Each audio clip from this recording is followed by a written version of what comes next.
참예수님 이승환 시몬 신부입니다. 오늘부터는 성자 하느님에 대한 이야기를 나눠볼까 해요. 성자 하느님, 예수 그리스도께서 사람이 되셨다는 이유는 의미는 무엇일까?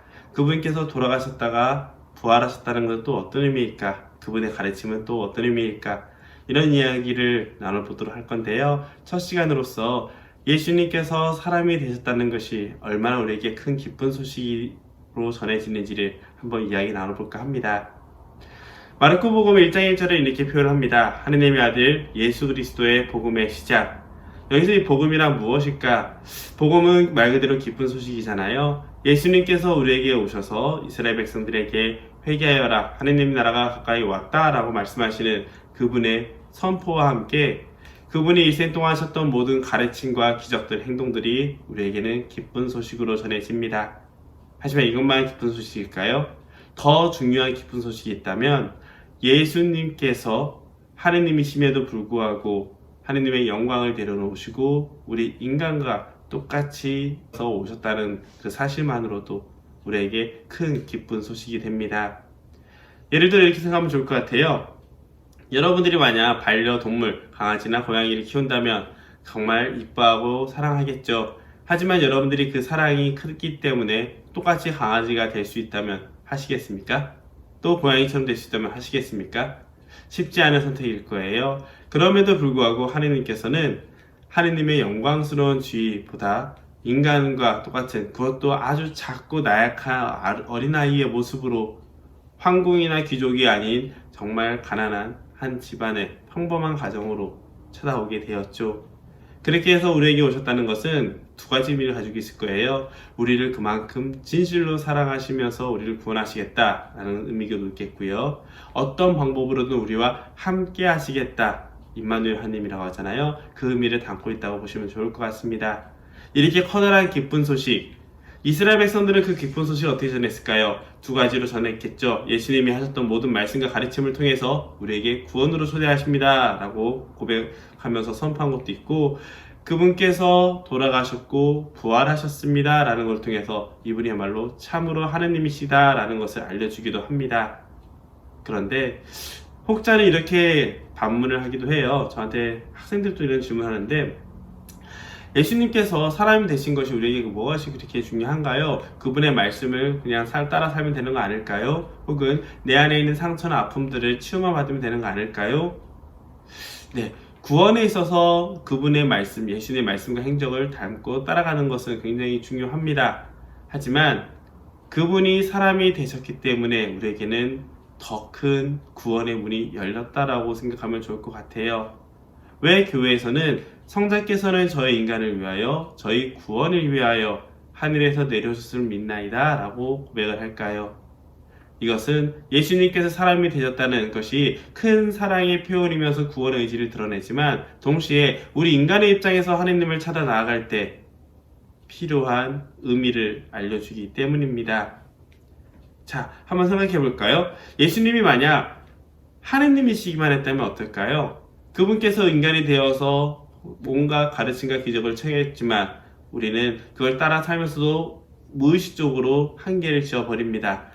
예수님이 하신 말씀은 다 옳습니다. 그렇게 하신 기적들 감사합니다. 하지만 저는 인간이기 때문에 그렇게까지 못하겠어요 라고 할 수 있겠죠.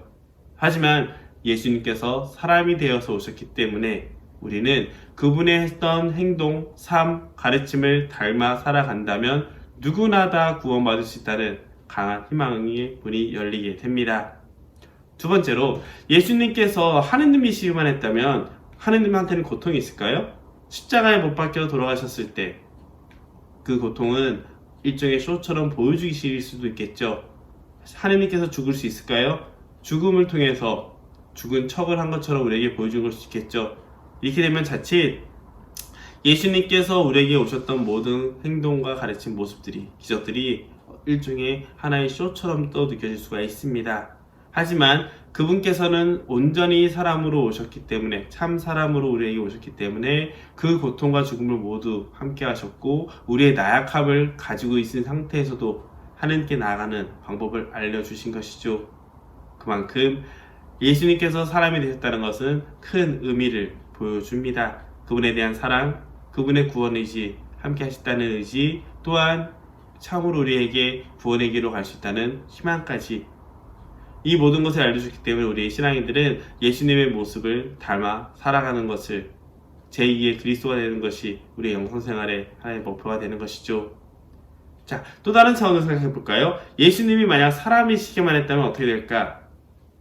너무나 답이 뻔하죠. 예수님이 사람이시기만 하고 하느님이 아니셨다면 그렇게 말해봤자 우리가 하느님처럼 될 수 있습니까? 하느님과 함께 할 수 있습니까? 라고 얘기할 수 있겠습니다. 뛰어난 성인들 혹은 위인들처럼 그저 뛰어난 율법학자, 선지자, 예언자일 뿐이겠죠. 그렇기 때문에 우리가 믿는 삼위일체, 그리고 예수님이 하느님이시라는 그 모든 가르침이 깨지게 됩니다.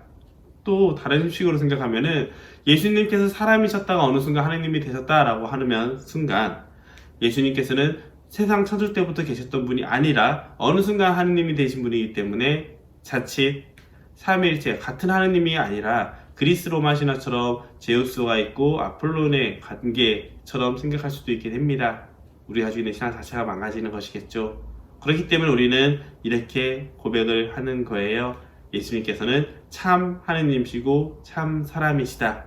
그럴 때 우리의 신앙생활에 있어서 방향성과 방법과 무엇을 향해 나아가고 어떻게 해야 되는지까지 우리에게 알려주는 것이죠. 분명 예수 그리스도께서 참 하느님이시고 참 사람이라는 거, 우리에게 오셨다는 것은 신비입니다. 온전한 하느님이시기 때문에 그분의 사랑을 우리가 깨달을 수 있고, 온전한 인간이셨기 때문에 우리는 구원의 희망을 가질 수 있게 되죠. 그렇기 때문에 우리가 신앙생활을 하면서 예수님에 대해서 알아가야 되고 닮아가려 하는 이유도 바로 여기서 확인할 수가 있습니다. 삼일체 교리처럼 그 온전한 내적 신비, 예수님이 어떻게 참 하느님이시면서도 온전히 참 사람이시냐라고 말하는 것은 설명하기 어렵습니다.